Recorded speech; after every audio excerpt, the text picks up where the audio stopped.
Hey everyone, welcome back to the show. Today we're diving into a hot topic that's been buzzing around, especially if you've been scrolling through social media or keeping an eye on global headlines. It's the escalating tension between US President Donald Trump and Ukraine's President Volodymyr Zelensky. And let me tell you, it's not just about politics or war. It's about money, power, and some pretty wild expectations. Buckle up, because this one's a doozy. So, picture this. Trump and Zelensky are basically in a public standoff, arguing over cash. Trump's got this big number in his head, $500 billion. He's saying, hey Ukraine, you've got all this mineral wealth, right? Hand it over, and that's what I want in return for all the help we've given you. Sounds like a business deal, doesn't it? And honestly, that's how Trump's framing it. Like the war in Ukraine is some kind of investment opportunity for the US. He's even said that if he gives Ukraine, say, $100 million more down the line to keep fighting Russia, he expects $200 million back. Double the return.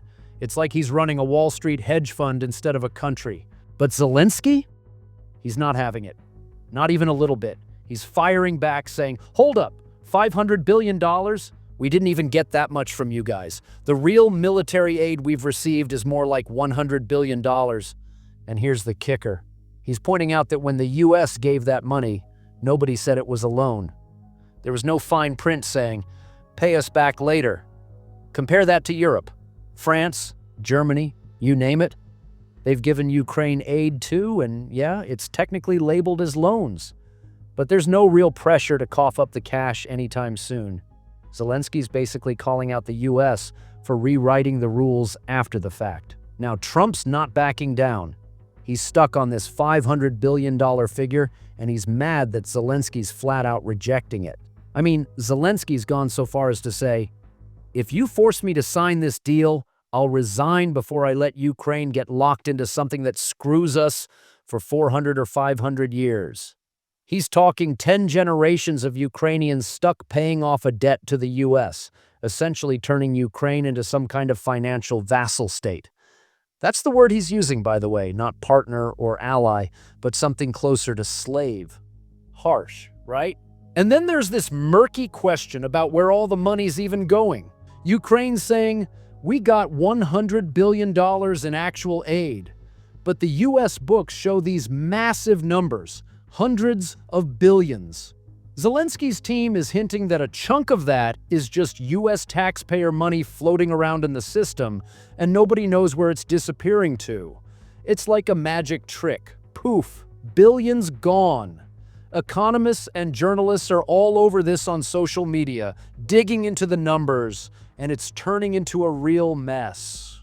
What's fascinating and kind of chilling is how this whole thing flips the script on what foreign aid usually looks like. Trump's out here saying, if you want to keep fighting Russia, fine, but every dollar we give you in the future, you're paying it back 100% or more. Meanwhile, Zelensky's countering with, we don't owe you $500 billion.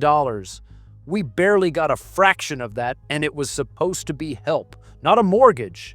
Ukraine's even accused the US of acting like this greedy Goliath, trying to squeeze every last drop out of a country that's already in the middle of a war. Oh, and here's a twist. Trump used to say Ukraine started this war, pointing the finger at them instead of Russia.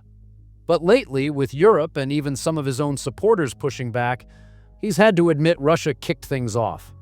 Doesn't seem to change his tune on the money, though. He's still ticked that Zelensky won't play ball. This whole saga's got broader vibes, too.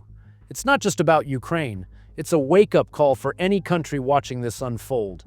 India, Southeast Asia, wherever. If you get tangled up in a war and the US steps in, what's the price tag gonna look like down the road? Trump's basically saying, aid today, profit tomorrow. And he's not shy about it. He's even suggested grabbing Ukraine's resources, like their minerals or oil, to balance the books. Compare that to Europe, where the aid's tracked with these return documents. But it's more of a formality than a demand. So who's in the right here? That's the million-dollar question. Or I guess the $500 billion question. Trump's camp says Europe's been too soft. letting Ukraine off the hook, and the US deserves something back for all it's put in. Zelensky's side says Trump's terms are so brutal that signing would mean selling Ukraine's soul for centuries. It's a deadlock, and it's tough to see who's got the moral high ground when the stakes are this high. What do you think? Are you team nations should pay their dues, or team this is exploitation dressed up as help? Hit me up with your thoughts. I'd love to hear where you land on this. For now, though, it's a wild glimpse into how power and money twist even the messiest wars into something that looks more like a balance sheet than a battlefield. That's it for today, folks. If you liked this deep dive, give me a shout, subscribe, all that good stuff. Until next time, keep questioning, keep listening, and I'll catch you soon.